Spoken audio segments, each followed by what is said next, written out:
So I ended up with pneumonia again. Um, and again, this time, because of my EDS again, I did not show a fever at all, but I knew what it felt like. Just like the horrible feeling of not being able to really get like a good breath, and also when I breathe, it hurting. I was coughing and I was like producing like some green, like nasty crap. Um, but I immediately this time now went into a urgent care this time after I started feeling that way for a bit, and had told them to do like a chest X-ray. And sure enough, I have pneumonia. The lady was like, well, maybe it's scarring. And I was like, no, I got an X-ray last time to show that it was clear and my pneumonia was gone and my X-ray was clear.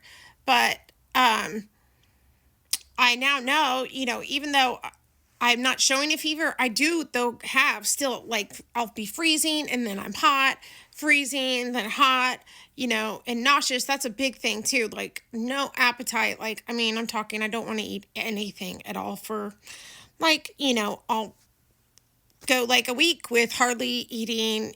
I'll probably eat 1,000 calories in like a freaking week because I don't feel like eating at all. So, but that's one of the scary things, like with EDS, is not showing a fever, because you can have a really bad infection in your body and you're hot and cold and hot and cold, but you're not showing a fever. And because of that, you can even become septic and die. And people, though, a lot of times in the ER are not going to believe that you have an infection, or like someone like me with like autoimmune issues too. They're not going to think that you're in a flare and things like that because, oh, you don't show a fever.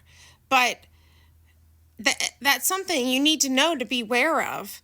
If you're feeling hot and cold and stuff, you have an infection. You do have an infection. Even though that temperature is not showing anything, you could still have a virus or an infection that could kill you, but it's not going to show.